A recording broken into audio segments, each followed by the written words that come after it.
Bonjour, c'est Djemori Kouyaté, gérant de Saumon Production. Je suis dans Podcast Dissidence. Podcast Dissidence. Je suis dans le podcast Dissidence. Je suis dans le podcast Dissidence. Je suis dans le podcast Dissidence. Podcast Dissidence. Je suis dans le podcast Dissidence. Podcast Dissidence. Franchement, c'est un grand plaisir de recevoir un monsieur qui est en train de faire énormément de choses pour une jeunesse qui se retrouve dans une sorte de désespoir collectif. Actuellement, nous avons peu de grands frères qui font de telles choses pour la génération actuelle. Heureusement, il y a une minorité de personnes comme toi qui sont là encore à faire du mieux qu'ils peuvent pour la génération actuelle. Et dans ce podcast, on va faire de la dissidence. On va dire des choses que les gens ne disent pas souvent, des choses que les gens n'ont pas l'audace de dire en public. On va parler dans ce podcast d'entrepreneuriat, on va parler d'événementiel, on va parler bien sûr d'amour parce que on a connu un Djemori qui n'était pas marié. Aujourd'hui, Djemori est en couple officiellement. Et je vous ai appelé à la veille du concert de Imra. J'ai senti que vous êtes vraiment fatigué ces jours. Et comment vous avez géré toute cette pression-là? Ça n'a pas été facile pour moi. Je veux pas te mentir. Après avoir investi en énergie, en argent et tout ce qu'il faut pour la réussite de cet événement, se retrouver avec une sanction venant de l'État et tout ce qu'il y a eu comme événement, les casses, l'embrouille au niveau du public et voir que l'événement se termine de la sorte, j'ai pas pu digérer parce que je suis avant tout un être humain. Vous avez des émotions, Voilà, vous avez un cœur. J'ai des émotions, donc ça m'a affaibli, j'étais abasourdi, donc j'ai pris du recul. Maintenant ça va, comme on aime à le dire, c'est aussi ça un entrepreneur. Ouais. Tu peux te casser les dents 100 fois, Ouais. mais il va falloir que tu te remettes sur tes pieds pour pouvoir avancer. C'est toujours comme ça. Ouais, il y a eu cet aspect-là, les petites embrouilles qui étaient venues vers la fin, mais nous, en tant que public, on était plus centré sur le côté positif qu'a eu le concert. On était plus focus sur ça parce que il faut pas voir que le mauvais côté des choses. Il faut être positif. Celui qui a organisé le concert, c'est un Guinéen, c'est un frère. Donc quand il y a de telles choses, il faut être plus axé sur la beauté que sur la laideur de la chose. Mais on va le dire plus tard. Et on aimerait savoir comment Djemori se retrouve en tant qu'entrepreneur. Est-ce qu'à la base, c'était une décision personnelle ou bien c'était une nécessité de la vie? Djemori, c'est un jeune comme toi, comme tout autre jeune Guinéen qui aspirait de vivre bien, de s'offrir une meilleure condition de vie. Qui dit meilleure condition de vie, c'est s'épanouir, être épanoui et pouvoir épanouir sa famille à travers ce qu'il produit. Donc, après l'université, quand j'ai fini l'université, je vendais un peu dans le quartier. Je ne suis pas resté assis à la maison. C'est là que m'est venu le sens de l'entrepreneuriat. Ok, tu vendais quoi à l'époque? Des chemises, des vestes. Je les prenais à Madina. Okay. Un ami à mon papa. Okay. Et je venais revendre dans le quartier. Donc, je donnais ça à crédit. Et jusque-là, il y a d'autres qui me doivent de l'argent. Ah bon? je suis très gentil, sinon on allait les signaler ici. Non, mais ça va. Donc, après cela, parce que déjà, l'événementiel, on ne peut pas parler de Djemori sans parler d'événementiel. Okay. L'événementiel, c'est au cœur de ma vie. C'est une passion pour moi. Depuis le début? Depuis le début, on faisait des after school. Okay. À chaque fin d'année, on organisait des soirées, des pool parties avec nos amis. Quand on finit les compositions, on choisit une cour, on fait notre show là-bas, on fait une entrée. Donc c'est de là tout a commencé vers 2012, l'histoire avec l'événementiel. Okay. Après Djemori, j'ai commencé à travailler. D'accord. En 2019. Dans le salariat? Dans le salariat, parce qu'il ne faut pas omettre quelque chose. Tu peux avoir une passion. Tu veux te lancer dans l'événementiel, par exemple, dans l'entrepreneuriat en général. Mais si tu as l'opportunité d'être salarié, n'empêche que tu sois salarié. Tu peux faire les deux à la fois. Tu peux être salarié tu peux évoluer dans le salariat, prendre ce que tu gagnes là-bas, le peu que tu gagnes Ouais, là-bas, et l'injecter. le réinvestir dans ta passion, parallèlement à ce que tu fais. Tu peux travailler pour les gens et jouir de ta passion, travailler pour soi-même et employer des gens. Parce que la Guinée, souvent, ne prépare pas à affronter son avenir. Notre système éducatif, tu peux faire des études à l'université et que tu jouisses pas de ça dans la vie réelle. Donc, il faut être vraiment un combattant, il faut vraiment te munir d'antiballes Et face à la rue. dans ton cas particulier, qu'est-ce qui t'a aidé à développer une certaine culture de l'entrepreneuriat? Est-ce que c'est à travers la lecture ou bien tu as développé des expériences personnelles qui t'ont permis d'avoir une certaine capacité à gérer tout ça? Non, je crois que ça, il m'a fallu tomber beaucoup de fois Ok. pour que j'apprenne. Beaucoup d'échecs. Ouais, c'est pas venu de la lecture. Tu as beau lire les livres, mais si tu te lèves pas pour te battre, pour te mettre sur les pieds, tu vas aller nulle part, mon frère. Ouais, tu vas lire Donc, là. ouais, c'est ça. Donc, il a fallu que je m'y mette. J'essaye beaucoup de fois pour que je puisse, en fonction des échecs, pour que je puisse voir, commencer à voir le bout du tunnel. Donc, c'est comme ça, c'est venu. Pour moi, c'est comme ça, c'est venu. Je ne l'ai pas appris, mais j'ai quand même eu le sens de l'entrepreneuriat quand j'ai commencé à ressentir le besoin de ne plus tendre la main Ouais. à la maman Ouais. et au papa. Je suis l'aîné de la famille, donc je me disais, j'ai que des sœurs. Je me disais que est-ce que j'ai le choix de rester à la maison, demander à papa, demander à maman et d'aller me battre. Ouais, carrément. J'ai fini les études, je ne peux pas continuer à trimballer avec mon diplôme Ouais. dans l'administration, chez mes oncles. Qu'est-ce que je peux faire de ma vie? Est-ce qu'il faut vendre, économiser et évoluer petit à petit?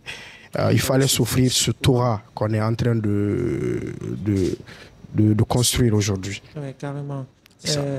C'est une très belle leçon parce que moi, de mon côté, dans le milieu dans lequel j'ai grandi, je n'ai pas eu des grands frères qui ont développé ce genre de mentalité. Ce sont des gens qui ont préféré rester dans leur coin. Ils ont fait du mieux qu'ils peuvent, mais ça n'a pas tellement bougé et ils n'ont pas eu tellement cette culture de je suis le grand frère, je suis l'aîné. Il y a des petits frères qui me voient comme étant un modèle. Ouais. Ils sont restés stand-by et puis c'est les petits frères qui sont obligés maintenant là, de le prendre en charge même. Est-ce que parfois vous voyez ce genre de trucs et que ça vous écœure? Oui, moi, ça ne m'écœure pas à 100% parce que moi, je dis que c'est comme ça la vie fonctionne. On ne peut pas tous être riches. Ce podcast est sponsorisé par Vue d'Or, une boutique spécialisée dans la vente des lunettes classe et hyper tendance. Vous voulez apporter un plus à votre charme, à votre style et surtout à votre code vestimentaire? N'hésitez pas à les contacter sur le 621 88 79 19. Vue d'Or, la meilleure boutique de vente de lunettes en Guinée. On ne peut pas tous être entrepreneurs. On ne peut pas tous faire travailler les gens. Alors, si tout le monde était entrepreneur, si tout le monde bâtissait sa société, qui allait travailler pour qui? Donc, il y a ce côté-là. Il faut toujours... C'est les 5 doigts. Ils ne sont pas au même niveau. Donc, il faut toujours des gens comme ça. Et des fois, dans les familles, le petit frère, il peut être plus aux as que le grand frère. Ça, je crois que c'est la destinée humaine. Mais des fois, il ne faut pas se laisser faire. Il faut se battre. Il faut au moins essayer et profiter au moins d'une opportunité que Dieu t'offre dans la vie. Donc, c'est ce qu'il faut saisir. D'accord. Et parlant d'entrepreneuriat, est-ce que c'est obligatoire, c'est vraiment nécessaire pour un début d'avoir un capital de départ? Non, moi, je ne pense pas. Tu peux partir de 0 franc, mais il te faut au moins un bagage intellectuel parce que l'argent se fait avec intelligence. Personne ne devient riche s'il n'est pas intelligent. Tu peux être fort, tu peux avoir un gabarit sans être riche. Mais l'argent, tu ne peux le gagner que lorsque tu es intelligent. Okay. Tu peux être intelligent aussi sans faire travailler ta tête. Il va falloir faire travailler ta tête. Le prisme intellectuel que tu as, tu le mets à tes services pour t'offrir les moyens de ta politique. Donc c'est comme ça, moi, un peu, je réfléchis. Tu peux avoir une opportunité, mais comment saisir cette opportunité pour te faire du profit? Ouais, monétiser. Voilà. Tu peux te lever avec ton petit bagage intellectuel, tes petites expériences de la vie, les astuces que tu as, et aller sur un terrain, aller dans un domaine, essayer de voir comment affronter les gens, comment affronter la vie. C'est comme ça que tu génères de l'argent. Ouais, parce qu'il y a des gens qui sont intelligents, qui disaient beaucoup de gros mots en classe, mais ils n'ont pas la capacité de transformer cette intelligence-là en argent. C'est ça. C'est ça, c'est ça. C'est ce que je disais tout à l'heure. Déjà, on aime à le dire, le premier de la classe n'est pas le premier de la vie. Ouais. C'est ça. Et il y a quelqu'un d'autre qui dit qu'un premier en classe, il n'a pas été premier de la vie, il n'a pas mérité sa place de premier de la classe. Non, ça n'a rien à voir. Ça n'a rien à voir. Ce que je disais tout à l'heure, tu as beau lire les livres, mais quand tu ne te lèves pas pour appliquer ce que tu es en train de lire, ça va rester dans ta tête. Il faut passer à l'action. C'est ça. Ouais. C'est ça. Il y a ceux qui racontent l'histoire et il y a ceux qui l'écrivent. C'est ça. Et toi? C'est à nous de choisir de quel côté de l'histoire on devra être. Carrément. Et je me rappelle une situation, situation qui t'a fait connaître du grand public, situation à travers laquelle, personnellement, je t'ai connu. C'est une situation dans laquelle étaient impliqués Azaya et sa femme Bintou. Il y avait eu un malentendu, des conventions qui n'ont pas été, en tout cas ce qu'on a vu sur les réseaux sociaux, qui n'ont pas été honorées. Et déjà, est-ce que tu peux rappeler l'histoire? Waouh! Depuis 2022, j'en ai pas parlé. Okay. L'histoire là, c'est à peu près, c'est comme une vie pour moi. Okay. Ouais, je le dis dans le sens où c'est à travers cette histoire, j'ai commencé à avoir une certaine place dans le milieu culturel. Parce que j'ai osé, j'ai eu une bonne foi avec toute mon équipe et ça nous a amené là où nous sommes. L'histoire, c'était quoi? C'était avec des amis, 2 amis, un jeune frère qui vivait en Amérique, qui vit en Amérique toujours, et un autre de mes amis, qui est d'ailleurs le cousin à Bintou? Oui. Donc, on voulait envoyer Didi B de base. En Guinée. Je vais revenir un peu sur l'histoire. Le contexte. Ouais. On voulait envoyer Didi B en Guinée parce qu'à l'époque, il était dans son prime. C'était en 2022. Ouais. Oui, mais vu que son cachet était très lourd à l'époque et nous, on ne pouvait pas l'amener à travers le cachet qu'on nous a proposé. Ouais. Donc, je fais un coucou à Diba Diallo, la manager de Didi B.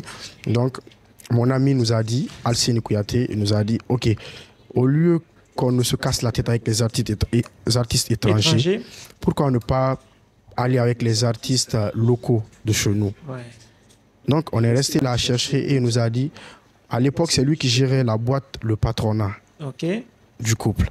Okay. Donc, il nous a dit, en guise de reconnaissance, moi, je préfère qu'on aille avec notre sœur et son mari. Parce qu'il ne faudra pas qu'on aille avec d'autres artistes qui voient ça et qui soient frustrés. C'est comme ça on est allé vers eux. Bref, les managers ont été de bonne foi. Ils nous ont dit, ils nous ont briefé parce qu'on avait un lien de fraternité avec le couple. Donc, mais nous, on voulait aller de façon professionnelle. Parce que dans toute chose, il faut se respecter. C'est de ça ils vivent. C'est à travers ça ils vivent. Donc, si nous, on vient à chaque fois leur dire, on veut que vous fassiez des choses gratuitement pour nous, demain, s'ils ne sont pas en mesure de se prendre en charge, on serait aussi responsable. Donc, on s'est dit, on va passer par les managers pour qu'on puisse prendre le couple et faire un concert privé au chapiteau. Donc, les managers ont été de bonne foi. Ils nous ont fait faire des propositions qui étaient à la hauteur de nos moyens. Mais malheureusement, quand on est allé voir le mari, il nous a proposé un cachet très exorbitant. Ouais. Azaya. Oui, il nous a proposé un cachet très exorbitant et il a fallu que... Parce que je vois beaucoup de gens dire que moi, je voulais me faire passer pour la star, le coordinateur de l'équipe, pendant que la structure ne portait pas mon nom. Ouais. C'était CU Prod à l'époque? C'était CU Prod à l'époque. Je vous explique un peu l'histoire de CU Prod. CU Prod, c'est quelque chose qui est né de l'amour entre des frères. CU, c'est Younoussa Cissé. Il m'appelle, il dit, grand, j'aime bien ce que tu fais. Moi, je suis en Amérique, je veux qu'on s'associe, qu'on fasse des trucs ensemble. Moi, je vais à Dubaï, j'ai eu une opportunité là-bas, je vais à Dubaï. Étant là-bas, il envoie de l'argent à mon ami Alcini, parce qu'on était 3. Il prend le RCCM. Le RCCM, la nomenclature devient CU Prod. Et vu que je suis dans une sphère où une objectivité, moi j'aime le sens du partage, j'ai pas vu de mal dans ça. Mais sur le projet, j'étais actionnaire, j'étais majoritairement actionnaire. L'actionnaire majoritaire. J'étais l'actionnaire majoritaire, c'est ça le mot. Donc on a fait le concert. Quand on a fait le concert, ça a mal tourné, ils n'ont pas fait Azer vous a proposé un cachet lourd, mais... 300 millions d'abord. Ok, 300 millions. 300 millions. Et vous l'avez fait? Il a dit qu'ils étaient le couple le plus sollicité en Afrique de l'Ouest à l'époque. Ça nous a fait rire. Tout. Ouais, après, il a dit qu'il allait redescendre à 250 millions. Donc, moi, j'ai dit que c'est dans l'optique là que je suis jusque maintenant. Valoriser les artistes guinéens. Pour moi, c'était pas trop parce que j'ai été objectif. Parce qu'on a vu des concerts antérieurs de ce couple. On a vu qu'ils faisaient du sold out parce qu'ils étaient vraiment investis dans la chose. Donc, on se disait que moi, j'ai dit à mes amis, yo, même si on paye les 250 millions, on va aller sur 700 places, on va fixer le prix qu'il faut et on va s'en sortir. Et le couple, moi, j'ai pas trouvé de problème avec ça, ce cachet qu'on a donné au couple. Donc, c'est nos amis qui sont venus le jour du concert. On a rempli tout ce qui avait, tout ce qui était de notre droit, tout ce qui était mentionné dans le contrat. Vos obligations. Nos obligations, on les a tous assumées. Donc, on a pris l'hôtel, on a pris le chapiteau. C'était un concert d'Inégala. Donc, on a payé le cachet en entièreté. On a payé tout le cachet 3 jours avant le concert.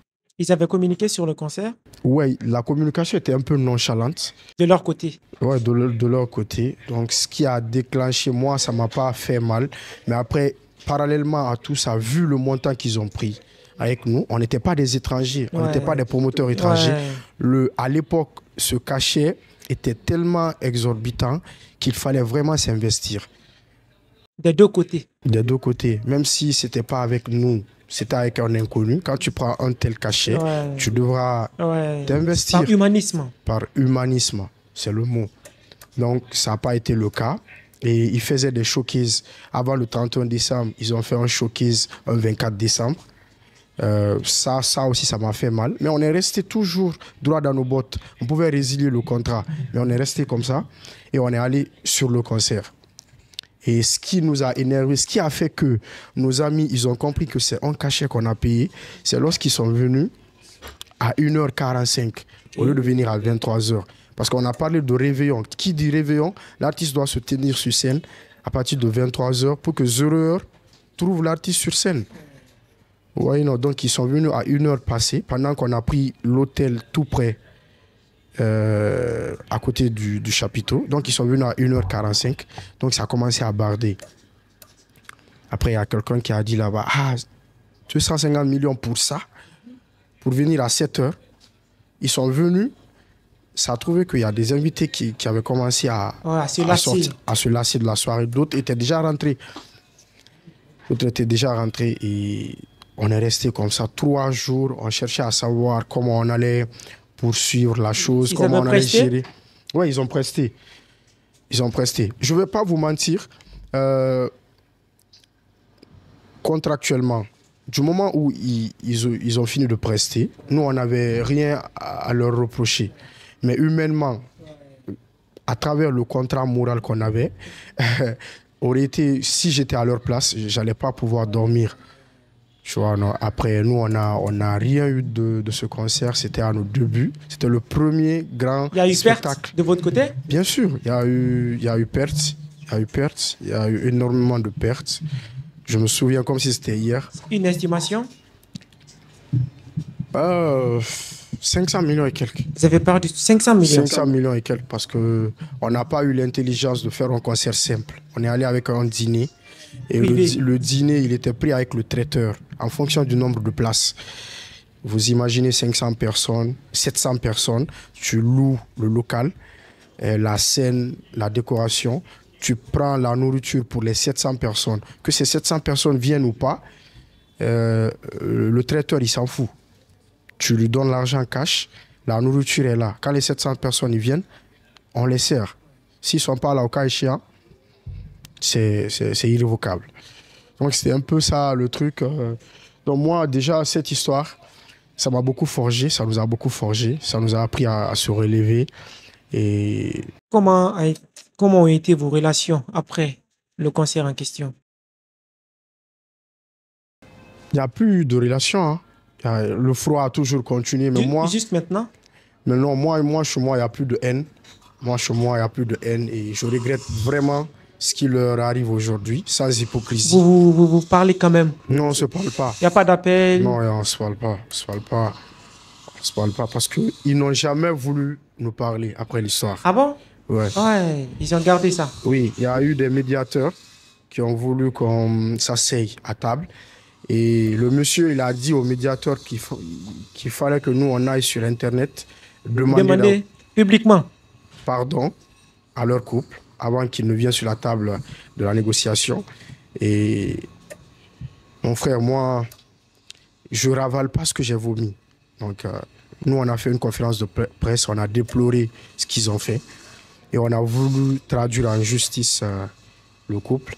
Mais après, moi, j'ai retiré ma plainte parce qu'il y a une leçon que je retiens. C'est quoi? Tu vois, l'homme qui est au pouvoir et l'artiste, par exemple, une personne de renom, il ne faut jamais aller en guerre avec lui. Ok. Donc, ça, c'est l'expérience qui te parle. Donc, vaut mieux être dans ta sagesse, donner à Dieu. Dieu va faire ce qu'il y a à faire. Il voit tout. Voilà, tu vas aller porter plainte. Le gars, il est là-bas, il y a sa femme qui aime l'artiste. Ouais. Le procureur, il est là-bas, il y a sa femme qui kiffe l'artiste. Sa femme va dire non, chérie, il faut laisser tomber. Ça devient compliqué. Donc après, moi, j'ai laissé tomber. J'ai dit que je ne vais jamais demander excuse.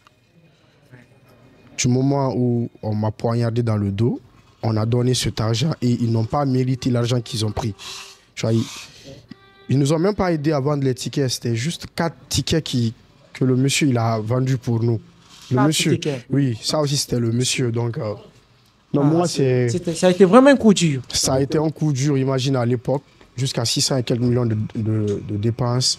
Tu as fait 2 ans, 3 ans dans le salariat. Tout ce que tu as eu, tu réinvestis. Ouais, c'est difficile. Tu réinvestis dans un projet avec des gens que tu estimes beaucoup, des gens qui te tiennent à cœur et après tu te retrouves dans cette situation. Ouais. Et présentement, quand tu constates tout ce qui se passe entre eux, qu'est-ce que ça te dit?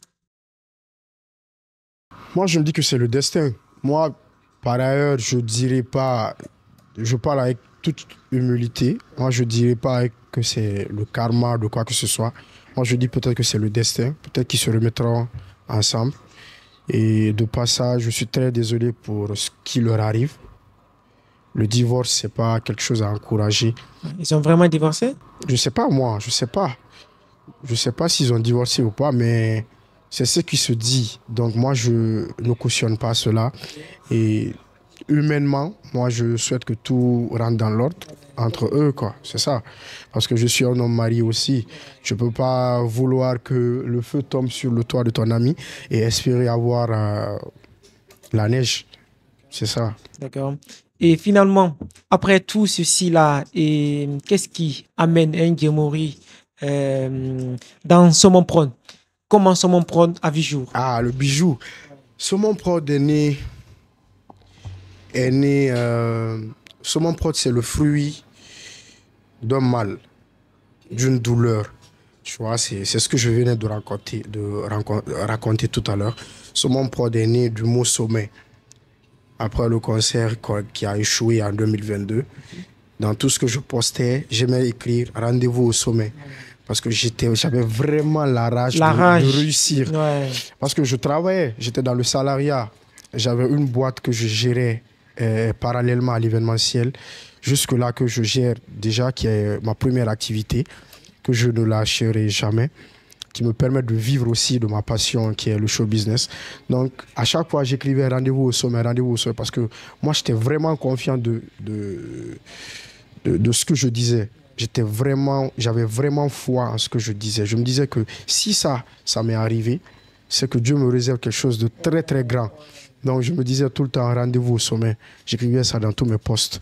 Donc, l'idée m'est venue directement de créer ma propre boîte avec mon ami Alcini. Donc, parce qu'il faut lire entre les lignes. Moi, j'ai toujours été avec les amis, les mêmes amis depuis 10 ans. Ouais. C'est aussi ça, Ouais. la base Ouais. des grands hommes, la force des grands hommes. Ouais. J'ai toujours demeuré avec les amis que j'ai connus à 10 ans, 5 ans. La fidélité. La fidélité. Ta fidélité. Pas parce que tu as changé de statut que Dieu t'a donné l'aura que tu vas changer d'amis, comme tu changes de serviette. Il y a des Donc, gens, dès que le statut change aujourd'hui, voilà. l'entourage change, tout change. C'est ça. Donc c'est de là que Somom est né. Après le concert, je me suis lancé dans la restauration, je prenais des stands.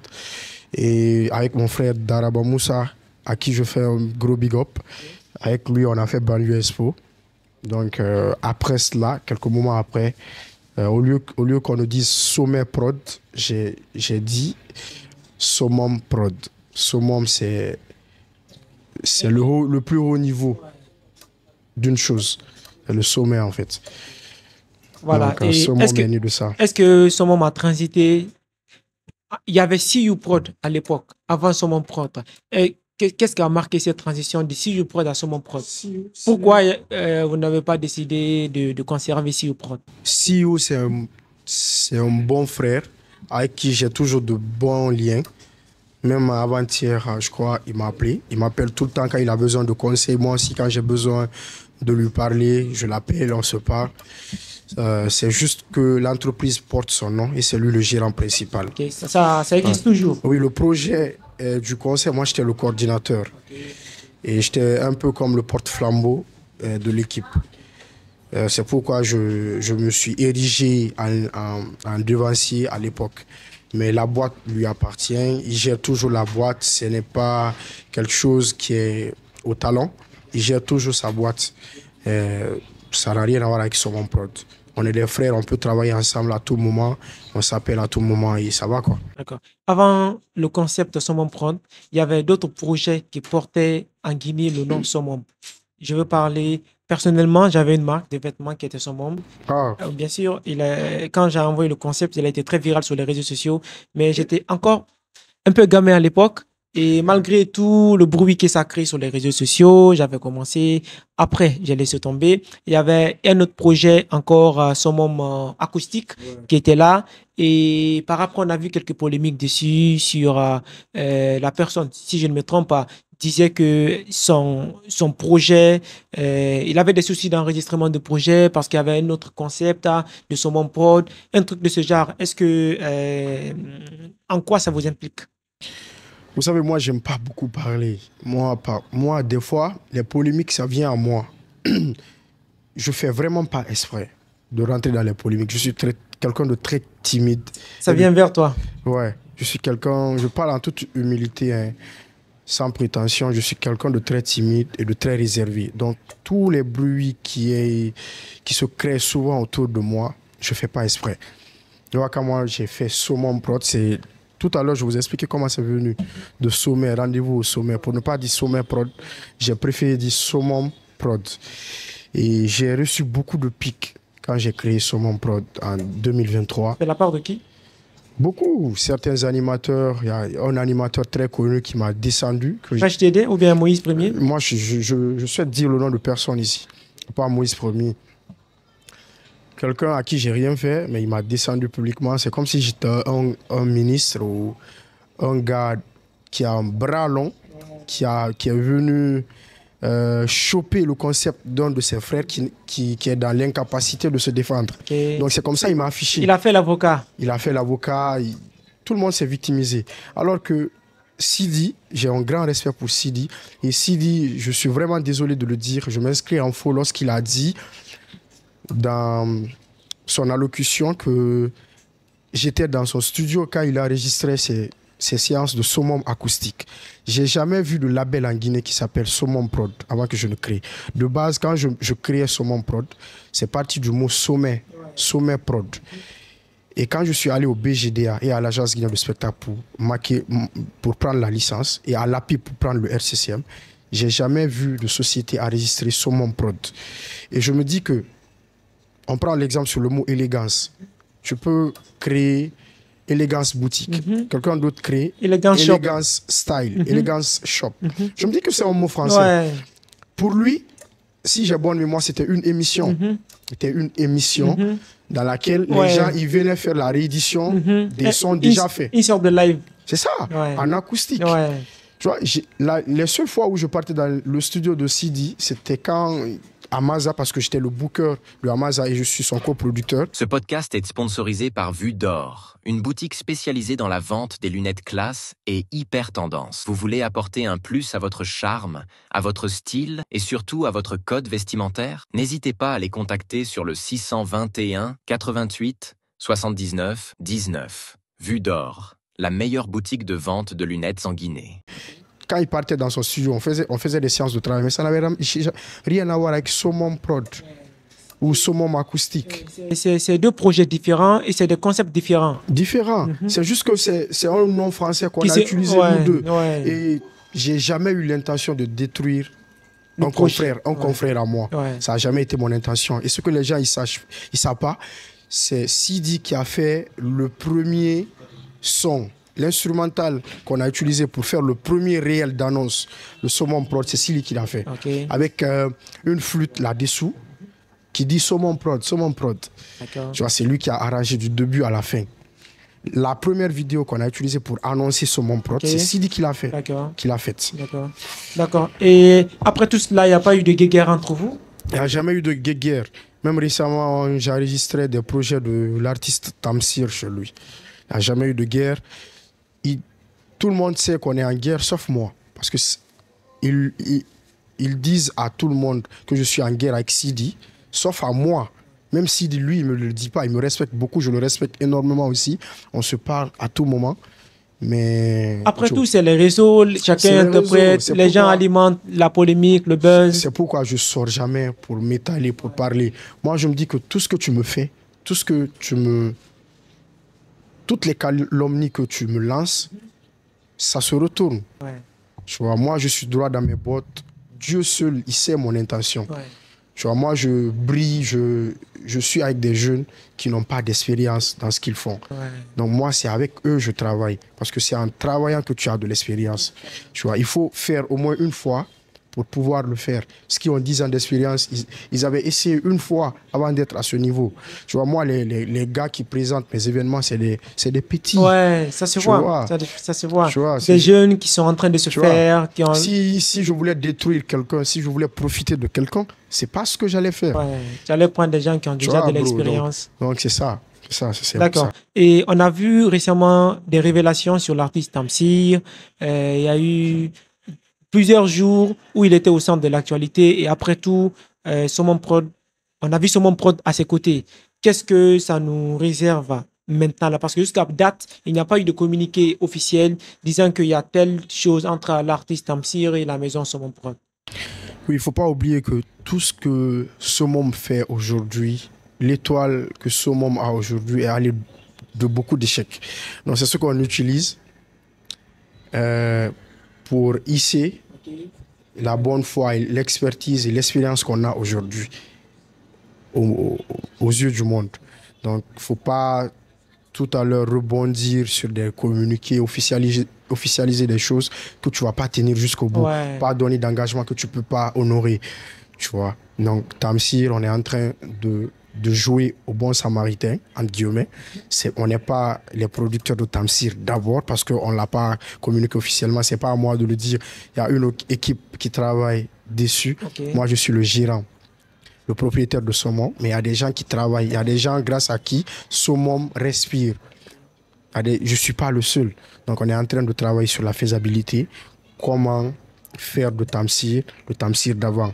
Mais on commence par quoi? Quelque chose dans lequel il n'y a pas de retour. Sauf chez Dieu. Quand on fait un projet sur l'album, quand on fait le concert, on aura un retour. Mais là, ce qu'on fait, on n'a pas de retour. On est en train d'essayer de...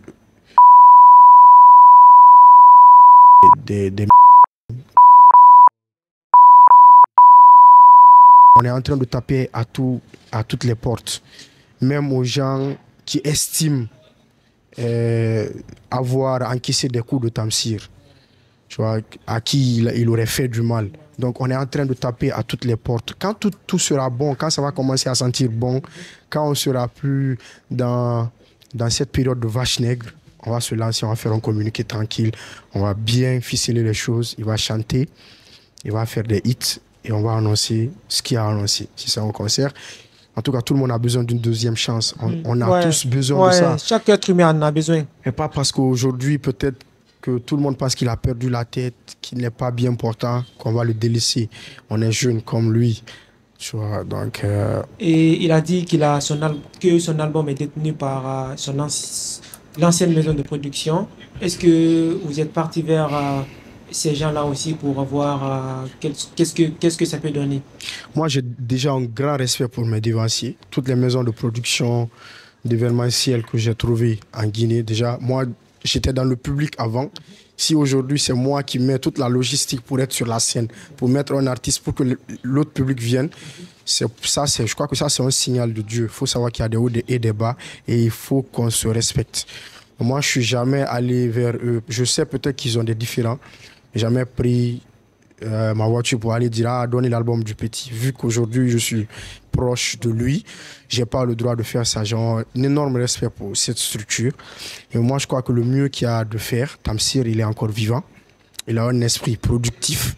Je crois que le mieux, c'est de mettre Tamsir dans de bonnes conditions. Tamsir, comme il le mérite, de le mettre dans le beurre pour qu'il puisse chanter plus qu'il ne chantait avant.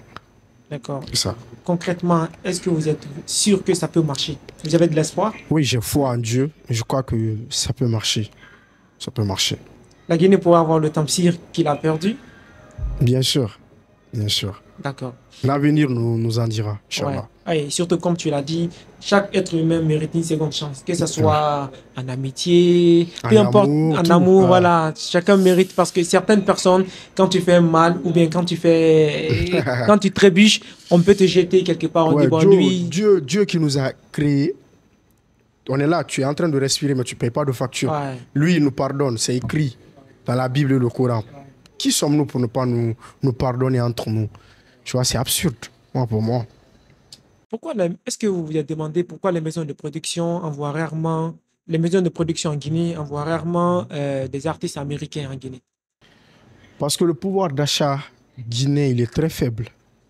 Et moi, je salue l'effort que les autorités de la culture sont en train de faire actuellement dans notre pays, de passage. Mais je crois qu'il faut vraiment une vraie politique et une volonté étatique derrière les maisons de production pour qu'on puisse mettre le paquet. Tu vois, des festivals, je cite comme Modaland en Côte d'Ivoire, tu peux avoir 6 sponsors sur le festival. Il y a un sponsor qui te prend le cachet de 2 artistes en intégralité. Il y a un sponsor qui te prend la scène. Il y a un sponsor qui te prend le traiteur. Tu vois, ça va dans tous les sens comme ça. Et en Guinée, tu n'as qu'un seul sponsor leader par événement. Et ça aussi, c'est après beaucoup de démarches, de batailles. Tu vois. Est-ce que tu te demandes pourquoi les sponsors, pourquoi les gens en Guinée... Par exemple, tu vas envoyer Rick Ross, par exemple. Tu payes $1 million, tu l'envoies. Tu vois, ça, c'est juste le cachet. Ça, je dis du n'importe quoi. Par exemple, Burna Boy, tu l'envoies à $1 million. La logistique n'est pas dans ça. Son transport n'est pas dans ça. Le transport du personnel n'est pas dans ça. Tout ce qui va avec catering, tout ce qu'il faut pour la mise en place d'un système événementiel n'y est pas. Comment tu vas rentabiliser avec un stade où il te faut mettre la rentrée à 30 000 francs guinéens? 30 000 francs guinéens, même fois 50 000 personnes. Tu ne peux pas. Et c'est très difficile de faire 50 000. Joe, il faut respecter nous qui faisons les événements de hip-hop et de musique urbaine. Il faut nous respecter parce que ce n'est pas facile. Tu vas voir la musique populaire, ils viennent, ils te mettent des prix VIP à 1000 places ou à 500 places. Ils recouvrent ce qu'ils ont investi. Okay. Nous, on n'a pas de salle de spectacle ici. Dans les autres, ils ont des salles de spectacle. Déjà, tu sais que quand tu fais le Stade de France, tu sais avec exactitude... Qu'est-ce que tu dois avoir? Qu'est-ce que tu dois avoir? Si tu dois être millionnaire en euros, tu le sais avant le jour J. Okay. Parce que tu peux ouvrir la billetterie une année avant. Les gens, ils commencent à acheter. Le jour J, tu sais exactement le nombre de places que tu as vendues.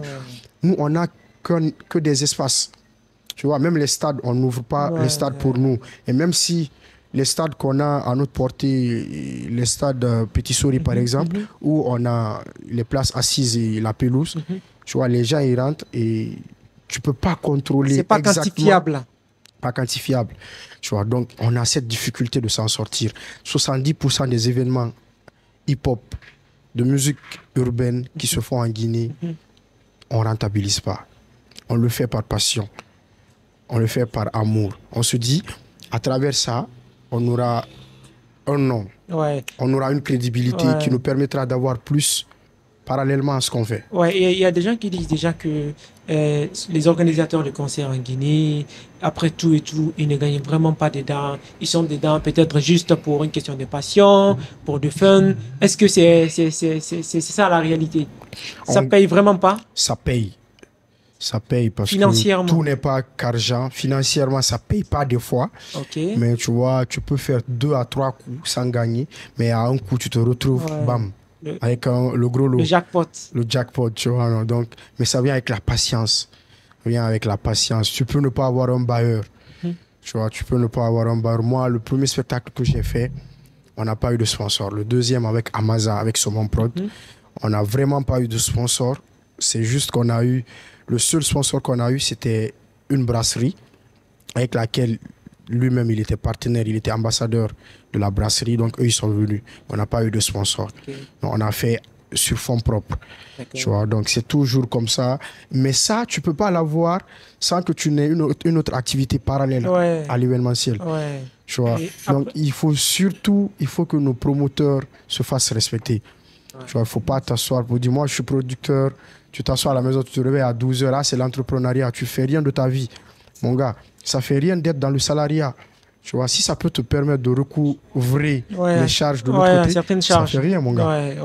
Et il y a plusieurs artistes guinéens qui déplorent le fait que les maisons de production en Guinée dépensent plus d'argent sur les artistes étrangers que sur ceux locaux. Est-ce que c'est fondé, ces cris de cœur-là, ou bien qu'est-ce qu'ils n'ont pas compris? Oui, vous savez, tout le monde n'a pas tous la même vision. On n'a pas tous la même vision, on n'a pas tous la même perception des choses. Tu vois, moi, ce n'est pas mon cas. Moi, je prévois de faire mon prochain spectacle avec un artiste local. Je l'ai déjà fait. J'ai fait mon baptême de feu avec un artiste local qui est à Maza. On a fait un stade. Après, on est venu avec Chakola. Après, on a fait Imra. Donc, le 4e spectacle, ça va être un artiste local, Inch'Allah. Déjà avec qui? Donc, non, je vais taire le nom. Ah bon? Il n'y aura pas d'exclusivité? Prochainement. Quelques critères, on peut s'imaginer à quoi? Est-ce que c'est un talent de la nouvelle génération ou bien c'est un ancien rappeur? Ça va être un concert de rédemption, c'est-à-dire de renaissance. Et qui dit renaissance, c'est pas forcément lié à la nouvelle génération. Il est jeune, mais il n'est pas de la nouvelle génération. Parce que quelqu'un qui est là depuis 2012, c'est pas de la nouvelle génération quand on est en 2025. C'est ça. Ça va être en psy? Non, je ne sais pas trop. D'accord, on attend ça. Qu'est-ce qu'ils n'ont pas compris, ces artistes?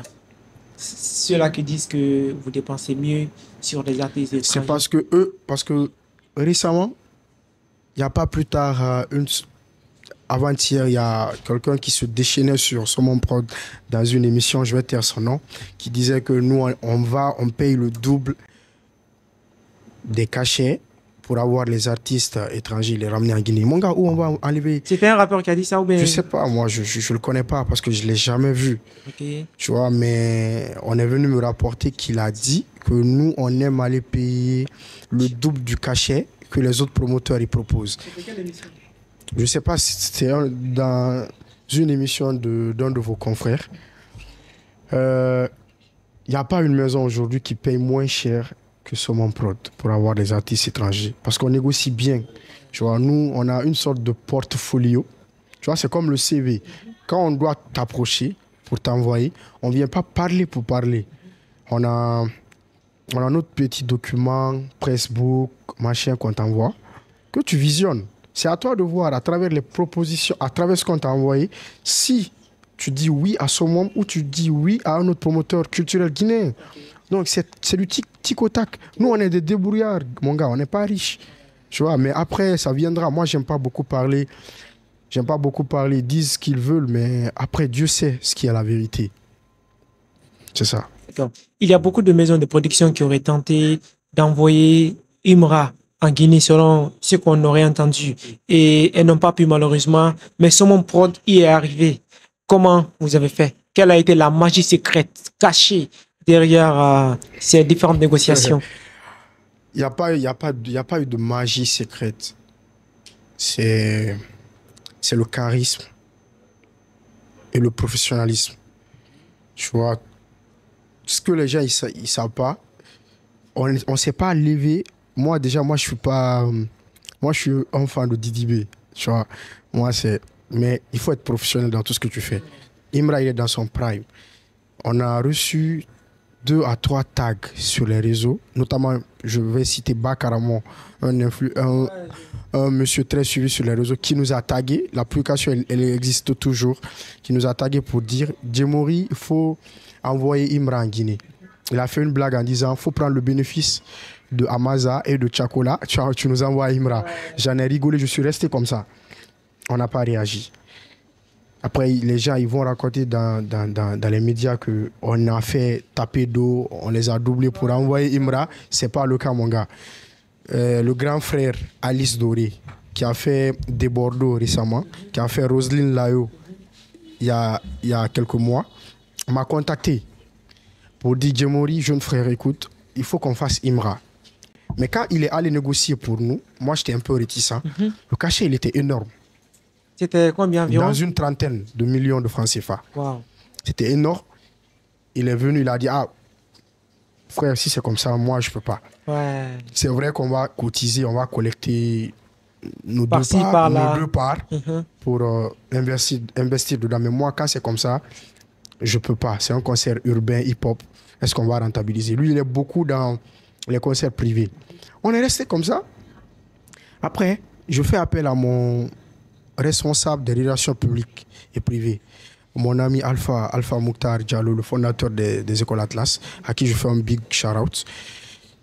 Il a fait 15 ans en Côte d'Ivoire. Donc, je fais appel, je dis, écoute, allons en Côte d'Ivoire.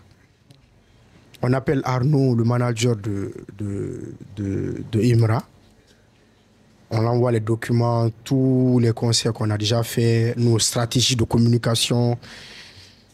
Il est séduit, il nous dit, ok, venez, on n'a pas vraiment d'offres d'abord venant de la Guinée. Les gens, ils nous appellent, mais on n'a pas d'offres.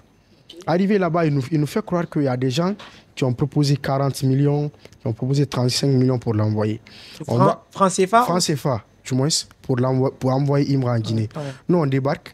Moi, je dis à mon ami qu'on n'a que 15 millions de francs CFA. Wow. Je dis, il faut dire ça à Arnaud. On s'assoit à Sydney, on cause, Imra nous regarde dans les yeux, il dit, vieux, je ne veux pas vous mentir, je suis dans mon prime. Si je ne mange pas maintenant, quand est-ce que je vais manger? Ouais. Il a été clair. Il dit, mon concert de Yopougon, j'ai pris 30 millions. Le concert qu'il a fait à Yopougon, au stade, il dit, il a pris 30 millions. Il dit, il ne va pas prendre 30 millions chez lui, sans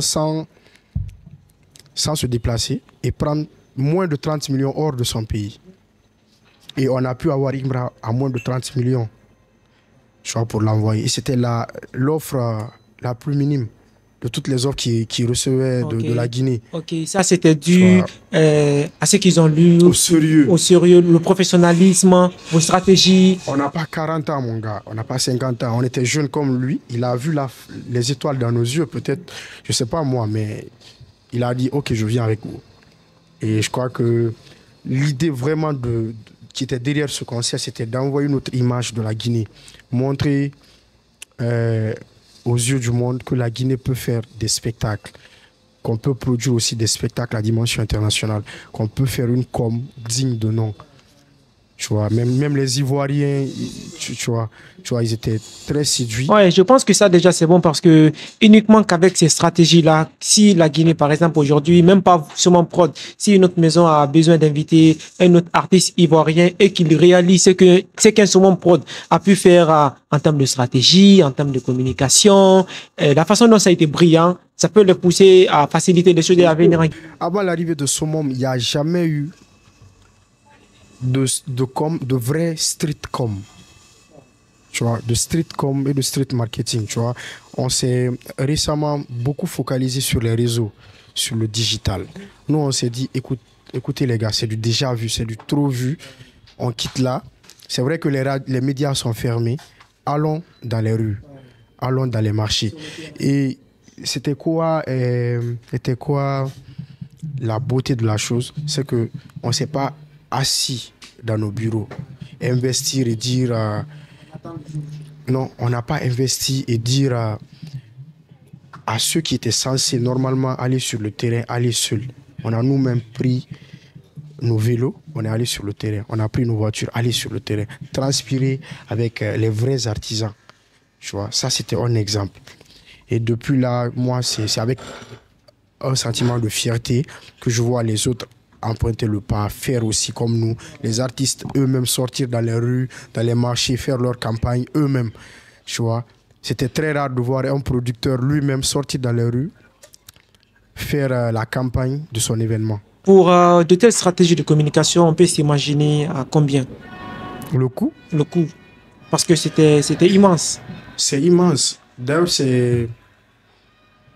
Bon, on peut pas contrôler le coût. Parce que des fois, quand tu es dans les rues, il y a des dépenses que tu fais que tu ne comptabilises pas. Des imprévus. Ouais. Donc, moi, déjà, du moment où on le fait avec le cœur, les chiffres n'importent pas. Peut-être que ça peut ne pas marcher maintenant, mais dans 5 ans, ça va forcément marcher. C'est une question d'agenda. Ouais. Et c'est que un Imra est parvenu à faire en Guinée en termes d'engouement, en termes de sensations que ça a suscité. Est-ce que tu penses qu'un artiste guinéen peut créer le même engouement en Côte d'Ivoire, par exemple? C'est ça l'objectif. C'est pourquoi je dis qu'il faut une volonté étatique, c'est-à-dire une vraie politique de l'État à accompagner la culture. Tu vois, on ne fera pas d'engouement chez les autres si on ne s'accompagne pas ici. Tant que nos artistes ils vont dans les autres salles, par exemple en Côte d'Ivoire, au Palais de la Culture, et que c'est que des Guinéens qui viennent dans la salle remplir, la musique ne s'extériorise pas. Tu vois, tant que... Ça reste fermé. Tant que ce n'est pas des Ivoiriens qui viennent écouter nos musiques chez eux, c'est pas bon. Et pour ça, il faut que nous-mêmes, on se fasse souffrir ici entre nous, à nous écouter. Tu vois, qu'on n'exclut pas de partis, qu'on s'appelle, tu vois, l'État, l'Agence guinéenne de spectacle, le ministère de la Culture, les jeunes promoteurs, les dévanciers. Qui s'impliquent tous. On s'assied tous, que chacun ait son mot à dire. Tu vois, je crois que ça va faire la beauté de la chose. Mais peut-être que pour le moment, ce n'est pas une priorité dans des politiques étatiques. On espère que ça viendra. Et le concert, en gros, de Imra a été une réussite pour nous. On l'a perçu de ce genre-là. Mais à la fin, il y a eu des désagréments. Qu'est-ce qui n'a pas marché? Comment on en est terminé là? En fait, ça... Bon, c'est qu'on le dise ou pas, c'était lié à la sécurité. C'était lié à la sécurité. Ça fait très mal de voir, d'investir dans quelque chose, mettre le paquet, se surpasser, se dire, Tchakola, il y a eu ça, il n'y aura plus ça.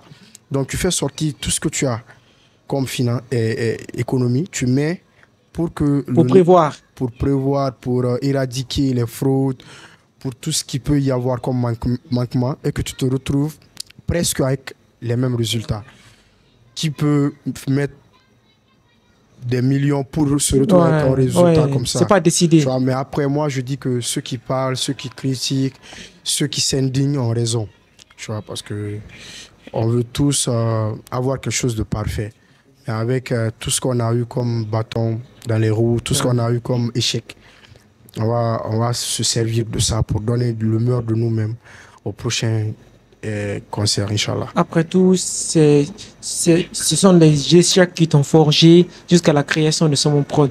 Et on espère bien que ces mêmes trucs-là vont te forger à ne jamais lâcher. Inch'Allah. Inch'Allah. Et il y a eu des gens sur les réseaux sociaux en avant qui ont déconseillé aux gens de participer à un concert de Imra parce qu'il y a eu des antécédents entre ces quelques influenceurs ivoiriens et les Guinéens, que ça ne s'est pas bien passé. Et ces gens qui sont bien connus sur les réseaux ont fait tout ce qu'ils pouvaient pour déconseiller les gens. Est-ce que c'est de la responsabilité de ces gens-là parce qu'ils disaient qu'ils vont valablement boycotter le concert? Non, en aucun cas, c'était de leur responsabilité. Tu vois, moi, j'ai pris ça du bon côté. Au début, ça m'a énervé, ça m'a stressé. Et je voyais que c'était des frères guinéens qui nous faisaient ça, à nous autres jeunes Guinéens. Tu vois, quand tu vas envoyer Imra en Guinée, l'argent, ça ne va pas en Côte d'Ivoire. Ça reste en Guinée. C'est des jeunes qui sont embauchés. Quand ils vont rentrer chez eux, ils vont acheter quelque chose pour leur maman et pour leur papa. Ils vont mettre des crédits dans leur téléphone. Ils vont se connecter. Donc, c'est comme ça, ça fonctionne. Tu vois? Donc, quand ils ont boycotté, le stade, il était plein, mon gars. Ça n'a pas empêché le stade d'être plein. Mais après, il y a des fans qui se sont agités à la fin et la sécurité n'a pas pu contrôler ces fans. Et moi, je crois que tout ça se résume par l'amour. C'est de l'amour. L'amour pour l'artiste. C'est rien que de l'amour. Ouais. Et est-ce qu'il ne faudrait pas prévoir une possibilité de rééducation du public guinéen? Parce que les gens en parlent. Ils disent que si c'est par exemple le même dispositif sécuritaire qui était en place, mais dans un autre pays, ce genre d'incident aurait été minime. Mais quand il s'agit de la Guinée, le public n'a pas cette mentalité préparée, cette culture, cette éducation à laisser tranquillement l'artiste à prester sur scène sans s'engager dans une démarche d'animosité. Tu t'imagines jusqu'à monter sur la scène, jeter des projectiles. Tu vois, ça, c'est très outrant. Tu vois, c'est dans la démesure. Sinon, les fans, ils peuvent s'agiter et à vouloir monter sur la scène des fois. Mais jusqu'à monter avec des projectiles sur la scène, à éjecter tout ce qui était sur la scène derrière la scène. Tu vois, donc moi je crois que il faut vraiment une rééducation, comme tu l'as dit tout à l'heure. Il faut vraiment une rééducation et ça doit être à tous les niveaux. Il faut que les autorités nous accompagnent. En plus de la sécurité que nous on prend, il faut qu'ils nous appuient, qu'ils nous épaulent avec une autre sécurité. Après tout, vous le faites pour la Guinée, pour les Guinéens. C'est pour la Guinée, mon gars, c'est pour la Guinée.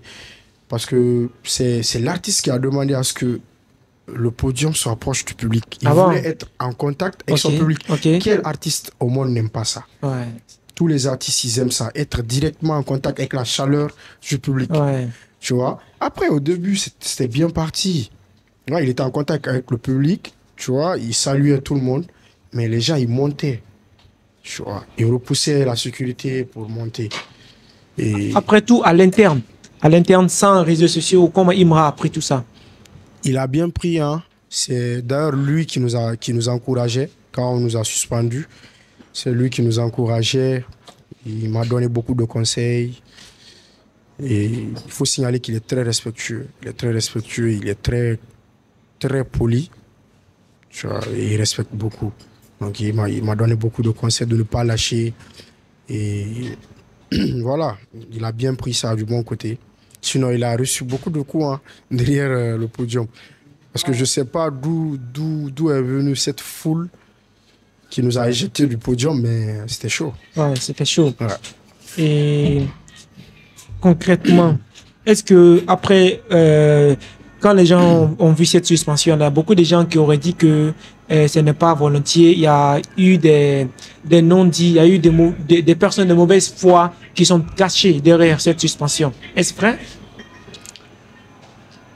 Moi, je sais pas trop. Je sais pas trop.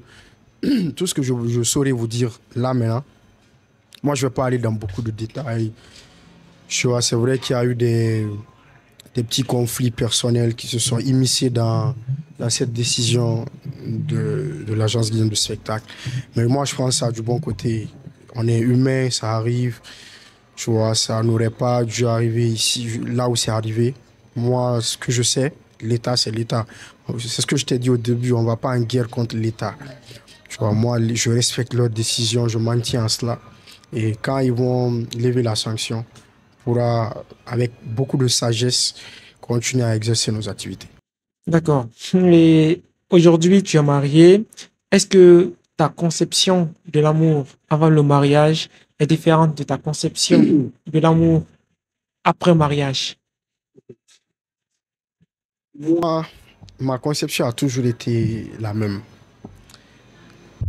Quand deux personnes s'unissent, quand c'est pour aller dans le futur, quand c'est à long terme, l'amour seul, ça ne suffit pas. Tu vois, tu peux pas rester avec quelqu'un juste par amour. Il faut l'amour d'abord. Mais C'est la après, base. C'est la base. Tu peux pas faire 10 années, 15 ans de relation. Moi, en temps normal, il y a des choses, quand la femme me fait ces choses, normalement, je te quitte ou on se quitte. Comme quoi? Tu vois, il y a des choses, j'en viens. Il y a des choses, quand on me le fait, il y a des choses comme ça, tu me les fais, je te quitte. Mais c'est pourquoi je dis l'amour seul ne suffit pas. C'est pourquoi il y a la pitié. Moi, quand j'aime quelqu'un, il y a la pitié qui s'invite dans le jeu. Avec la pitié, même si la personne te frappe avec le fer, après qu'elle regrette, tu peux pardonner et vous continuez. Donc moi, je crois que l'amour seul ne suffit pas. Quand tu dois te tenir avec quelqu'un, traverser le temps avec quelqu'un jusqu'à 10 ans, 20 ans, toute la vie, il faut qu'il ait la pitié, il faut qu'il ait la compréhension et le respect. Il faut surtout la compréhension parce qu'on n'est pas... Tu vois, te réveiller avec quelqu'un chaque matin, Ouais. des fois, tu t'en lasses, quoi. Tu vois, mais après, il faut être décisif, il faut savoir ce que tu veux. Tu vois, si ce n'est que par amour, l'amour, ça lâche après des années. Ouais. Personne ne peut te dire qu'il a aimé de la même façon, de la même allure, 20 ans après. Wow. Tu vois, c'est ça en fait. Ouais, d'accord. Merci d'être passé dans le podcast Dissidence. Mot de fin aux Guinéens et aux personnes qui aiment tant ce Mon Prod. Ce que je m'en vais dire à tous qui aiment Saumon Prod, c'est un élan de renouveau dans le monde de l'événementiel guinéen, par les jeunes, pour les jeunes et avec les jeunes. Donc moi, j'invite tout le monde à rester dans l'esprit, celui de s'aimer entre nous jeunes, pas combattre les dévanciers, les vieux, d'apprendre de tout ce qu'ils ont fait comme positif, se servir de ce passé, de ce positif, de tout ce qu'ils ont eu à accomplir et d'évoluer, de se servir de ça pour pouvoir accomplir des choses qui n'ont jamais été réalisées en Guinée, mais pourquoi pas en Afrique. Saumon, c'est pour tout le monde. Tout le monde est Saumon Prod en Guinée, même le président. Tu vois, parce que c'est un état d'esprit. Nous, on conçoit ça comme un état d'esprit. Et ça ne sert à rien de nous combattre parce que tu ne peux pas combattre le soleil. Dieu ne peut pas allumer quelque chose, que toi, tu veuilles l'éteindre. Ça ne sert à rien de nous combattre. Ça va servir à rien. Tu ne seras pas payé par moi. Tu vois, vaut mieux se rallier, vaut mieux se mettre ensemble pour atteindre nos objectifs. Les autres pays, ils ont bougé, hein. La Côte d'Ivoire, les autres pays, ça ne sert à rien de se mettre dans les guerres qui ne sont pas censées. Donc, c'était mon mot de fin. Que Dieu bénisse la jeunesse guinéenne. Merci beaucoup. Guinée. Merci à vous également. Merci. C'était pas qu'un simple échange, c'était une masterclass. Ah. Merci. On va noter toutes les leçons. Inch'Allah. Merci beaucoup. Podcast Dissidence. Je suis dans le podcast Dissidence. Je suis dans le podcast Dissidence. Je suis dans le podcast Dissidence. Podcast Dissidence. Je suis dans le podcast Dissidence. Podcast Dissidence.